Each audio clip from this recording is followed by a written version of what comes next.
이 세상이 어떻게 움직이는 것일까요? 이 세상이 어떻게 돌아가고 있는 것일까요? 이러한 질문에 대한 대답은 여러 가지로 할 수가 있겠는데요. 다양한 대답들이 많이 나와 있습니다. 하지만 그 가운데서 한 대표적인 것 세 개만 한번 생각해 보았으면 좋겠습니다. 첫 번째 관점이 있는데 그것은 무신론의 관점입니다. 무신론의 관점은 무엇이냐면 하나님이 없다는 것이죠.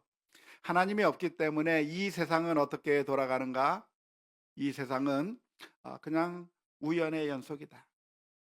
하나님이 없기 때문에 이 세상이 돌아가는 것은 어쩌다 보니까 이런 일도 일어나고 저런 일도 일어나고 우연의 연속에 의해서 이 세상의 모든 일들이 일어난다고 보는 관점이 무신론의 관점인 것이죠.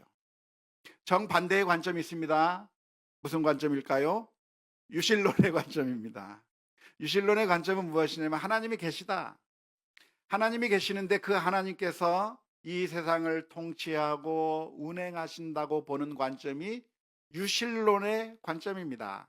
따라서 이 세상에서 일어나는 모든 일들이 어떻게 일어나는가, 어떻게 발생하는가, 하나님의 뜻에 따라 움직인다고 보는 관점입니다. 이 세상에서 일어나는 모든 것에 우연이라고 하는 것은 없고, 이 세상에서 일어나는 모든 일들은 다 하나님의 목적, 하나님의 계획, 하나님의 섭리 가운데서 모든 것들이 일어난다고 보는 관점이 유신론적인 관점이라고 하겠습니다. 어쩌면 이 무신론의 관점, 유신론의 관점, 이 두 가지가 양대 관점이라고 말할 수 있겠는데요. 또 하나의 관점이 있습니다. 그것이 무엇이냐면 이신론의 관점입니다. 이신론의 관점은 무엇이냐면 하나님이 계시다고 하는 것은 인정은 해요. 하나님께서 이 세상을 만드셨다고 하는 것까지는 인정을 합니다. 하지만 그 하나님께서 더 이상 이 세상에 관여하지 않는다고 보는 관점인 것이죠. 하나님께서 이 세상을 만들어 놓고 자연 법칙을 만들어 놨지만 이제는 더 이상 하나님께서는 관여하지 않는 겁니다. 그냥 두 손 놓고 있는 것이죠. 따라서 이 세상은 어떻게 움직이는가? 자연의 법칙에 따라 움직인다. 어떤 목적이나 계획이 있는 것이 아니라 그냥 이 세상에서 일어나는 모든 일들이 그냥 자연 현상에 따라서, 자연 법칙에 따라서 움직인다고 보는 것이 이신론의 관점이라고 하겠습니다. 이신론의 관점은 어떤 것에 비유할 수 있냐면 마치 시계를 만드는 사람이 시계를 만들어 놓고 더 이상 그 시계를 조작하지 않는 겁니다. 그냥 시계를 만들어 놓고 놔버렸어요. 그러면 그 시계는 어떻게 돌아갑니까? 태엽이 감긴 거에 따라서 자동적으로 움직이는 것이죠. 건전지를 집어넣었다고 한다면 건전지에 집어넣은 그 힘으로 인해서 자동적으로 움직이고 있고, 더 이상 시계를 만든 사람이 건드릴 필요도 없고 만질 필요도 없고 그냥 만들어진 그 메커니즘에 따라서 자동적으로 움직이게 만들어진 것과 마찬가지로 이 세상이 어떻게 돌아가는가, 이제는 더 이상 하나님께서 개입하는 것이 아니라 그냥 이 세상이 알아서 돌아가는 자연 법칙에 따라서 움직인다고 보는 것이 이신론의 관점이라고 하겠습니다. 성경에서는 이 가운데서 무엇을 이야기하고 있을까요? 유신론의 관점으로 이야기하고 있는 것이죠. 하나님께서 계실 뿐만 아니라 그 하나님께서 지금도 이 세상의 모든 것들을 다스리고 있고 통치하고 계시고 있고, 이 세상에서 일어나는 모든 일들이 하나님의 선하신 뜻에 따라서 움직이고 있다 하는 것이 성경적인 관점이라고 할 수가 있겠습니다. 따라서 이 성경적인 관점을 우리가 받아들인다고 한다면 이 세상에서 일어나는 모든 일들이 우연이 아니라 하나님의 뜻이 있고 하나님의 섭리가 있고 하나님의 계획과 목적이 있다고 하는 것을 인정할 수가 있는 것이죠. 우리는 무엇을 믿습니까? 성경적인 관점을 믿어야 될 줄로 믿습니다. 그런데 이 유신론의 관점, 하나님께서 계시며 지금도 이 세상을 하나님의 뜻에 따라 움직인다고 하는 이 관점을 받아들이지 못하게 하는 요소가 있습니다. 그것이 무엇일까요? 그것은 우리가 이 세상을 살아가면서 만나게 되는 여러 가지 악한 일들입니다. 재난이나 어려움, 고통의 문제들을 볼 때마다 우리는 정말 하나님께서 다스리고 있는 것이 맞는가? 라고 하는 그런 질문을 던지게 되는 것이죠. 아주 끔찍한 사건을 경험하게 될 때, 엄청난 자연재해를 우리가 경험하게 될 때, 어떤 끔찍한 사건들을 만나게 될 때, 그때마다 우리들은 질문하게 되는 것이죠. 정말 하나님께서 살아계시다고 한다면, 그리고 그 하나님께서 지금도 역사하고 계시고 하나님의 뜻대로 움직이고 계시다고 한다면 왜 이런 일들이 우리 애들의 삶 가운데서 일어나고 있는가? 그것을 받아들이기가 굉장히 어려운 것입니다. 무고한 사람들이 죽는 그런 엄청난 그런 사건들을 경험하게 될 때, 정말 이러한 재난도 하나님께서 일으키신 것이란 말인가? 하나님께서 이런 끔찍한 일을 우리들에게 허용하고 계시단 말인가? 그런 것을 보면서 사람들이 잘 이해하지 못하게 되는 것입니다. 그런 일을 만날 때마다 사람들이 하나님께서 그런 일을 했다고 한다니 하면서 오히려 하나님을 불신하게 되는 것이 그런 경험들을 많이 하게 됩니다. 따라서 우리가 이 모든 것이 하나님의 뜻대로 움직인다고 말하는 것은 우리가 굉장히 조심해서 이야기를 해야 됩니다. 그렇지 않고 모든 게 다 하나님의 뜻이다라고 함부로 이야기하면 사람들을 믿음의 길로 안내하기보다는 오히려 하나님에 대해서 반발하게 만들고, 그런 하나님이라고 하면 나는 믿지 않겠다라고 오히려 역효과를 일으킬 때가 정말 많이 있기 때문에 우리가 말을 할 때 굉장히 신중하게 이야기하지 아니하면 역효과를 가져올 수 있다고 하는 것을 기억해야 할 것입니다.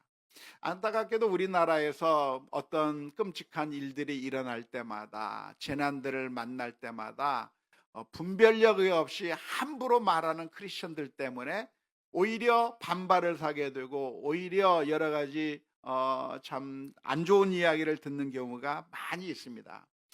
그런 끔찍한 일이 있거나 어려운 일을 당할 때면은 그런 이야기를 할 것이 아니라 오히려 같이 슬퍼하고 위로해주고 어떻게 하면 도와줄까? 우리 크리스찬들이 이 일을 통해서 무엇을 해야 될까를 생각해야 되는 것이지, 그냥 이것도 하나님의 뜻이라고 함부로 이야기하는 그런 어리석은 모습을 보이지 않는 것이 지혜로울 것이라고 생각을 합니다. 그런데 하나님께서 이 세상의 모든 것을 다스린다고 하는 이야기는 그러니까 사람에게 책임이 없다고 하는 말은 아닙니다. 오늘 우리가 요셉의 이야기를 살펴보게 되었는데요. 지금 몇 주간에 걸쳐서 요셉의 이야기를 살펴보고 있는데 드디어 요셉이 자신의 형을 만나게 되었습니다. 만나게 되었을 때 요셉은 형들에게 자신이 요셉이라고 하는 것을 밝히고, 내가 이곳에 온 것은 형들이 나를 팔았기 때문에 내가 여기에 온 것이 아니라 하나님께서 목적이 있어서, 어떤 목적?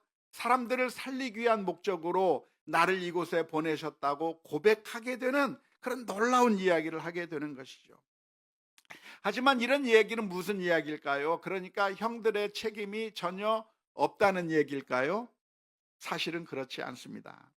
요셉을 노예로 팔려가게 만드는 그런 일을 하게 되었는데 그 잘못된 일 때문에 요셉이 이런 어려움을 겪게 된 겁니다. 형들이 시기하고 질투해서 악한 마음을 가지고 동생을 죽이려고 하는 그런 나쁜 마음을 먹었었던 것이고, 그런 형들의 나쁜 마음 때문에 요셉이 고통을 겪게 된 것이죠. 어려운 일을 겪게 된 것입니다. 그렇기 때문에 이러한 모든 잘못에 대한 책임이 누구에게 있어야 될까요? 형들에게 있는 것이죠. 형이 잘못 생각하는 것이죠. 나쁜 마음을 먹은 것이죠. 그 요셉이 억울한 고통을 당한 그 모든 책임이 누구에게 있는가? 형들에게 있지만, 그러나 이 요셉이 고백하는 것이 무엇이냐면, 그런 형들의 잘못이 있음에도 불구하고 하나님께서는 그러한 것들도 사용하셔서 선한 목적을 이루시고 하나님께서 그 일을 통해서 놀라운 일을 계획하고 있다고 하는 것을 믿음으로 고백한 것이 이 요셉의 고백이라고 하는 것을 우리가 기억해야 될 줄로 믿습니다. 그러니까 우리가 오해하지 말아야 되는데요. 형들에게 잘못이 없다고 하는 말이 아니에요. 예수님께서도 한 번은 이런 말씀을 해 주셨습니다. 예수님께서 십자가에 못 박히시기 전에 이 가룟 유다가 예수님의 제자 중에 한 사람이 자기 신을 팔 거라고 하는 사실을 아셨어요. 그래서 하신 말씀이 무엇이냐면 마태복음 26장 24절의 말씀입니다. 인자는 자기에 대하여 기록된 대로 가거니와 인자를 파는 그 사람에게는 무엇이 있으리로다? 화가 있으리로다. 그 사람은 차라리 태어나지 아니하였더라면 제게 좋을 뻔하였느니라. 예수님께서 이제 배반을 당해서 배신을 당해서 십자가에 못 박혀 죽게 되어 있는데 그 일이 어쩌다 보니까 재수가 없어서 일어난 일이라고 말씀하셨나요? 아니에요. 이것이 누구의 계획에 의해서 일어난 것이다? 하나님의 뜻에 따라서 이루어진 것이다. 이미 하나님께서 구약에 예언해 놓으셨어요. 인자가 예수님께서 십자가에 못 박혀 죽게 될 거라고 하는 그 이야기가 이미 구약 성경에 이사야서에 기록이 되어 있는데 그래서 하나님의 뜻에 따라서 예수님께서 십자가에 못 박혀 죽으시고 고난을 당할 거라고 하는 것, 이 모든 것들이 하나님의 계획 가운데서 이루어졌다고 말씀해 주고 계시는 것이죠. 그러니까 예수님을 팔아버린 가룟 유다는 영웅인가요? 잘못된 일을 한 건가요? 그럼에도 불구하고 가룟 유다는 잘못된 일을 한 것이죠. 악한 일을 한 거예요. 그래서 이 가룟 유다의 책임이 없느냐? 하나님의 뜻 가운데서 하나님이 하신 일이기 때문에 가룟 유다에게는 아무런 책임이 없느냐 하면 가룟 유다의 잘못이 있는 거예요. 그래서 그는 영웅이 아니라 죄인인 것이고 잘못된 일을 한 것이죠. 그래서 예수님께서 하시는 말씀이 나를 파는 그 사람은 화를 당할 것이다. 차라리 태어나지 아니하였더라면 제게 훨씬 더 좋았을 뻔했다라고 예수님께서 말씀해 주신 것입니다. 따라서 우리가 이 세상에서 일어나는 모든 일들에 대한 유실론적인 관점을 가진다고 할지라도 우리가 이 사실을 분명하게 기억해야 될 필요가 있는데요. 우리 인간의 자유의지가 하나님의 주권과 이렇게 대립되는 것처럼 보이지만 사실은 그렇지 않다고 하는 것을 이해해야 합니다. 한번 도표를 봤으면 좋겠는데요. 인간의 자유의지가 있습니다. 우리 인간들이 하는 모든 행동들은, 사람의 선택과 행동은 100% 자유로운 의지 속에서 이루어지는 것입니다. 그래서 내가 하는 행동이 하나님의 뜻이기 때문에 나는 하고 싶지 않지만, 나는 악한 짓을 하고 싶지 않았어요. 나는 그냥 선한 일을 하고 싶었어요. 그런데 하나님이 시켜서 억지로 자신의 의사와 반하여 억지로 행동하는 그런 경우가 없는 것이고, 우리 모든 인간은 자유의지를 가지고 내 책임 속에서 자유로운 선택과 나의 스스로 선택한 의지에 따라서 모든 일들을 다 하게 되는 것이죠. 그럼에도 불구하고 이 세상에서 일어나는 모든 일들이 하나님의 뜻이 그 안에서 온전히 이루어지게 된다. 어쩌면 이것은 모순된 말처럼 보입니다. 인간의 의지가 100% 있다고 한다면 하나님의 주권은 없는 것이라고 생각하기가 쉽고, 하나님의 주권이 있다고 한다면 인간의 자유로운 선택이 없는 것처럼 느껴지게 되겠지만, 그러나 성경에서 분명하게 이야기하고 있는 것은 이 두 가지를 다 이야기하고 있는 거예요. 우리 인간은 자유로운 선택 속에서 우리가 선택하기 때문에 우리가 잘못하는 그 모든 책임을 우리가 져야 마땅한 것입니다. 그럼에도 불구하고 하나님의 뜻이 모든 역사의 흐름 가운데서 이루어지고 있다고 하는 이 신비한, 이 모순처럼 보이는 이 말씀을 우리가 분명하게 기억해야 되는 것이죠.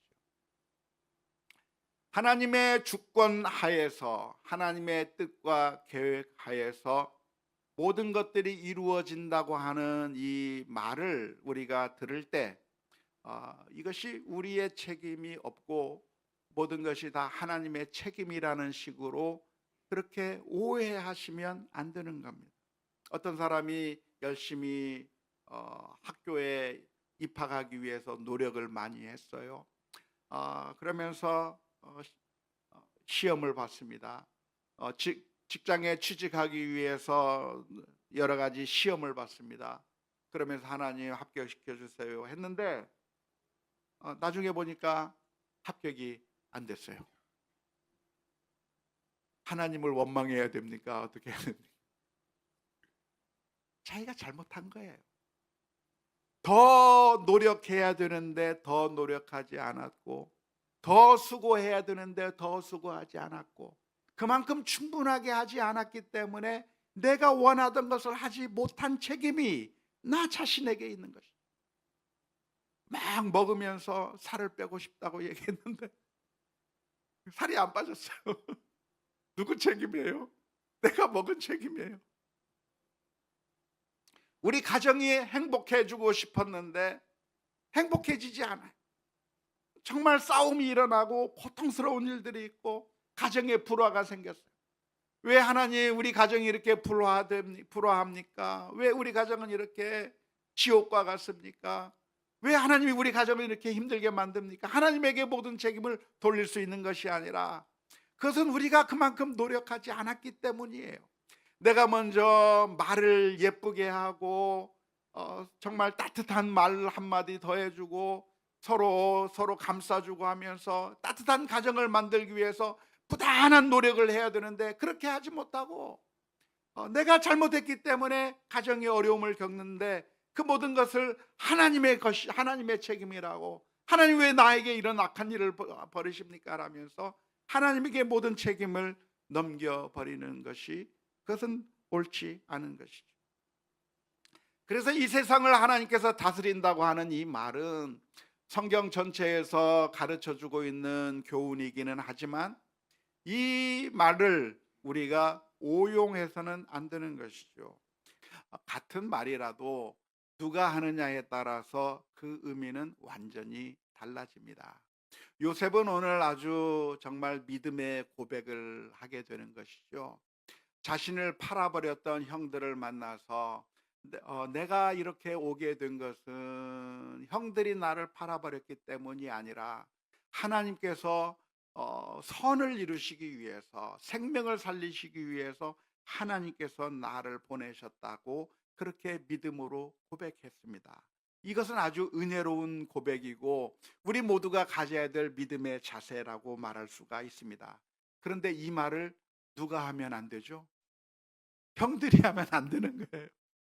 형들이 요셉 앞에 가서 얘야, 우리가 너를 팔아버렸지만 이건 하나님의 뜻이야. 하나님의 뜻이, 하나님이 우리를 살리기 위해서 너를 이쪽으로 보낸 거니까 우리 원망하지 마. 그런 말을 하면 될까요, 안 될까요? 안 됩니다. 그 말을 누가 하느냐에 따라서 그 의미가 완전히 달라지기 때문에 그런 것이죠. 안타깝게도 우리 크리스천들 중에는 말을 잘못하는 경우가 많이 있습니다. 가해자가 있고 피해자가 있는데 용서는 누가 말해야 되는 것일까요? 피해자가 말하는 거예요. 내가 억울한 일을 당하고 내가 정말 상처 입을 그런 말을 듣기도 하고 그래서 엄청난 피해를 당한 그 피해자가 가해자를 향해서 하나님께서도 나를 사랑해 주셨기 때문에 내 죄를 용서해 주셨기 때문에 나도 용서하겠다고 하는 그런 마음을 갖는 것이 피해자가 해야 될 말이에요.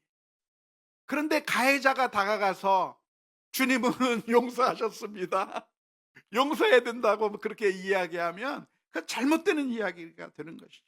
그래서 우리가 정말 하나님께서 다스리고 통치한다고 하는 말도 역시 마찬가지인데요. 우리 성도들이 이 말을 사용할 때 신중하게 내가 어떤 상황인가, 내가 이런 고백을 해야 될 상황인가, 아니면 내가 회개해야 될 상황인가를 신중하게 고민하면서 하나님 앞에 우리가 진실하게 서야 될 줄로 믿습니다.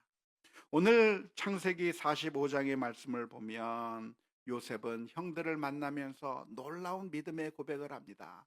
창세기 45장 4절 말씀에 이렇게 요셉은 고백했습니다. 당신들이 나를 이곳에 팔았다고 해서 근심하지 마소서, 한탄하지 마소서. 하나님이 생명을 구원하시려고 나를 당신들보다 먼저 보내셨나이다. 사실은 뭐예요? 사실은 형들이 나를 미워해서, 형들이 나를 시기하고 질투해서 나를 노예로 팔아버린 것이죠. 그런 피해를 내가 당했어요.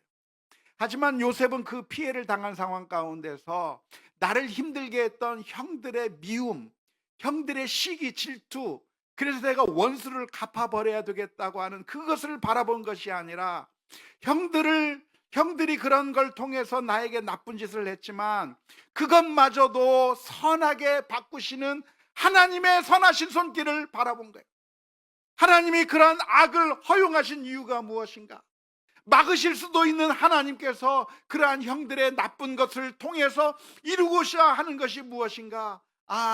나를 파멸시키기 위해서 내버려 둔 것이 아니라 오히려 그런 형들의 나쁜 것을 통해서라도 나를 이곳으로 보내셔서 나를 애굽의 총리로 삼으시고, 그리고 모든 사람을 살리기 위한 하나님의 선하신 손길 가운데 그 영적인 차원을 바라보면서 이 모든 것을 하나님께서 내게 허락해 주셨다고 하는 그 믿음의 고백을 하고 있는 줄로 믿습니다. 또한 창세기 45장 8절 말씀에서도 이렇게 고백합니다. 그런즉 나를 이리로 보낸 이는 당신들이 아니요 하나님이시라. 하나님이 나로 바로에게 아버지로 삼으시고 그 온 집의 주로 삼으시며 애굽 온 땅의 통치자로 삼으셨나이다.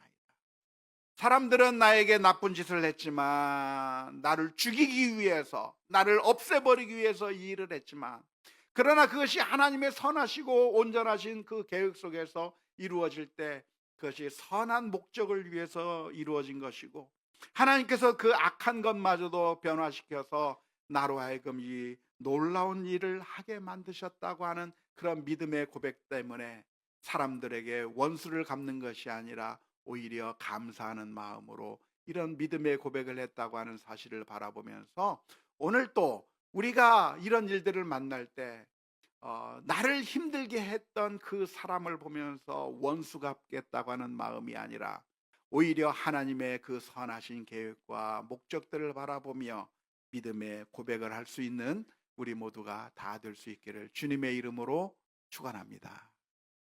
이런 고백을 했던 사람이 또 한 사람이 있습니다. 다윗이라고 하는 사람이죠. 다윗은 어느 날 아들의 반역으로 인해서 왕좌에서 쫓겨나서 멀리 도망을 가야만 하는 그런 엄청난 괴로움을 당할 때였습니다. 그 피난길에서 시므이라고 하는 사람이 등장했습니다.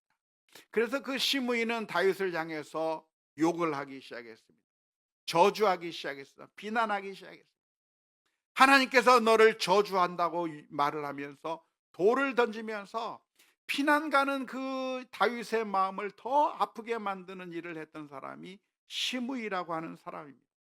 그것을 바라본 이 다윗 왕의 부하들이 화가 나기 시작했습니다. 저 나쁜 그 시므이를 그만두어서는 안 되겠다. 우리가 가서 죽여버리겠다고 다윗에게 이야기했을 때 다윗은 놀랍게도 어떤 고백을 했을까요? 사무엘하 16장 10절에서부터 12절 말씀에 보면 다윗이 이렇게 고백을 합니다. 왕이 이르되 스루야의 아들들아, 내가 너희와 무슨 상관이 있느냐?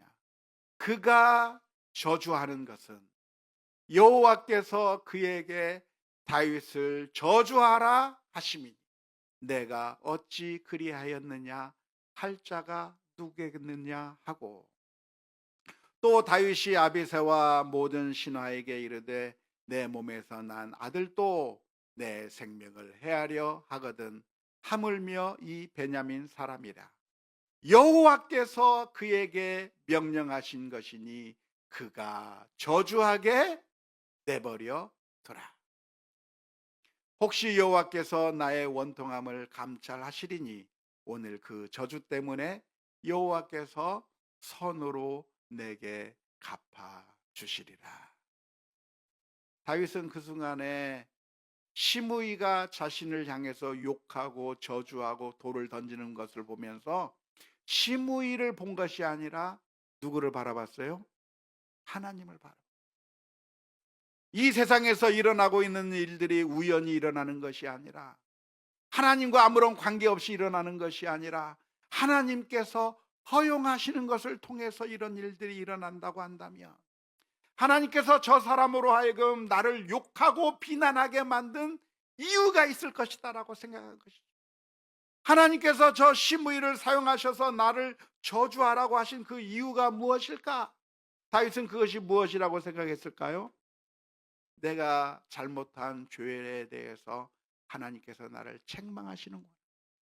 내가 밧세바와의 그런 잘못된 관계를 통해서 하나님 앞에 범죄하였는데, 그 범죄한 사실을 하나님께서 책망하시고 저 사람의 입을 통해서 나를 비난하는 그걸 통해서 하나님께서 내 죄를 드러나게 해주시고 나를 비난하시는 그것이 저 사람의 일이 아니라 하나님께서 시켜서 하신 일이라고 고백하면서, 오히려 다윗은 그것을 계기로 해서 자신의 죄를 회개하고 하나님 앞에 엎드리는 회개의 기회로 삼았던 것을 우리가 너무나도 잘.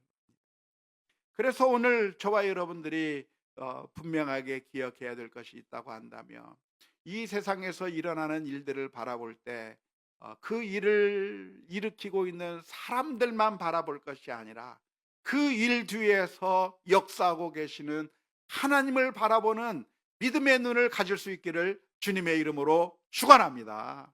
어려운 일을 만나면 그 어려운 일을 하나님께서는 왜 허용하셨을까? 힘든 일을 만나면 왜 하나님께서 이런 일을 통해서 나에게 어떤 일을 이루시기 위해서 일을 만드셨을까? 그 옛날 요셉을 노예로 팔아버리고 감옥 속으로 집어넣어서 결국 그것을 통해서 하나님께서는 총리로 만드셨던 그 하나님께서 나에게 일어나는 일들을 통해서 하나님께서 무엇을 만들어 나가길 원하시고 어떤 일을 하기를 원하시는가, 하나님의 손길을 바라보며 우리가 담대하게 믿음으로 승리해 나가는 우리 모두가 다 될 수 있기를 주님의 이름으로 축원합니다. 한 번은 예수님께서 제자들에게 이런 말씀을 해주신 적이 있습니다. 제자들을 파송하시면서 이제 복음을 들고 가서 전하라, 하나님의 말씀을 가르치는 일을 하라고 파송하시면서 파송하셨을 때 하셨던 말씀인데요, 마태복음 10장 28절 29절 말씀에 이렇게 말씀해 주셨습니다.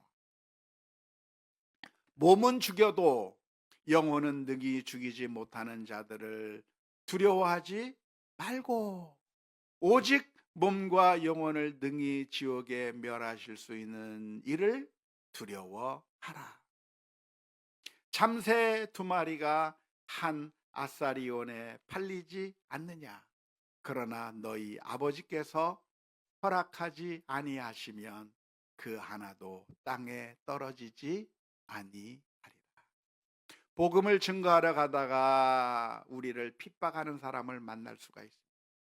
그래서 핍박하는 사람을 만났을 때 두려워할 필요가 있어요? 없어요? 없어요. 왜? 하나님께서 허락하지 아니하시면 그렇게 우리를 힘들게 만드는 사람이 나타날 리가 없다는 거예요. 참새 2마리가 땅에 떨어지는 것도 우연히 떨어지는 것이 아니라 하나님께서 허락하셔야 떨어진다고 한다면, 우리 앞에 일어나는 일들이 그냥 일어나는 일들이 아니라 하나님께서 허락하셔서 일어나고 있다고 하는 사실을 우리가 인정하고, 설사 그것이 우리를 죽음으로 몰아넣는다고 할지라도 무서워할 필요가 있어요? 없어요? 없어요.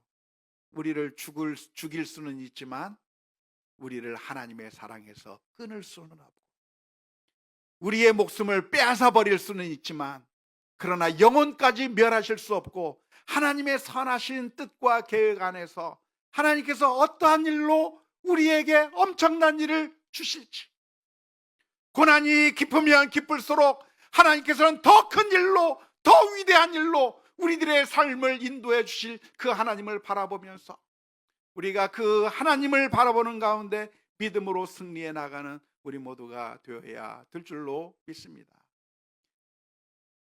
물론 우리는 그 상황 가운데서는 하나님의 뜻을 이해할 수 없어요.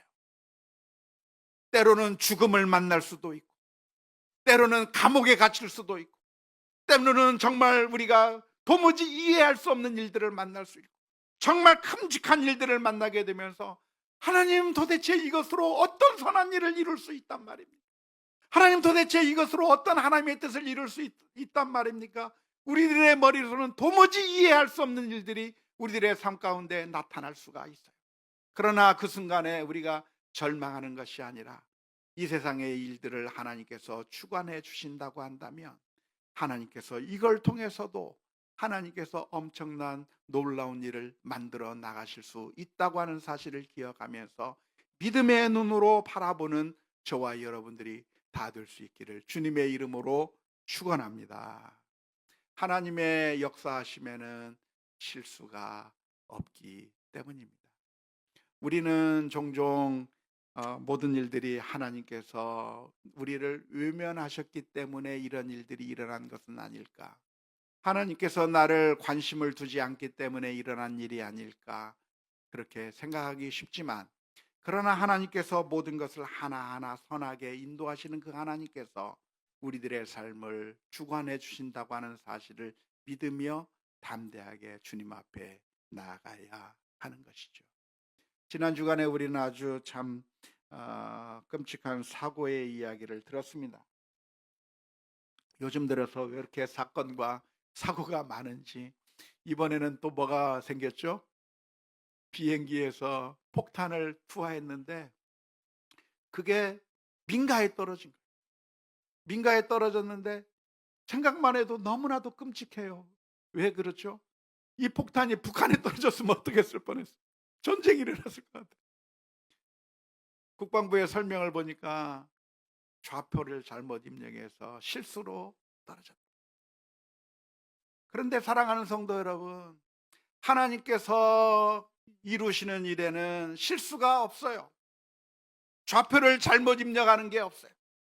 우리가 생각할 때는 좌표가 잘못 입력된 것 같고, 우리가 생각하기에는 모든 것들이 다 엉망진창인 것처럼 보이고, 모든 것들이 정말 이 세상에서 악이 승리하는 것처럼 보이고, 모든 것들이 잘못되는 것처럼 보이는 경우가 너무나도 많이 있지만, 그러나 우리가 확실하게 믿을 수밖에 없는 것은 오늘 요셉의 이야기를 보면서 정말 좌표가 잘못되어서 노예로 끌려간 것 같고, 좌표가 잘못되어서 감옥에 갇힌 것처럼 보였지만, 그러나 결국에는 하나님의 선하신 뜻을 이루시는 그 모습을 보면서 오늘 또 우리가 주님 앞에 믿음을 가지고 주여 우리들의 발걸음을 인도해 주옵소서. 우리가 다 이해하지 못하더라도 하나님의 놀라운 사랑을 발견하며 살게 해 주옵소서. 기도하는 가운데 믿음으로 승리하는 우리 모두가 다 될 수 있기를 주님의 이름으로 축원합니다.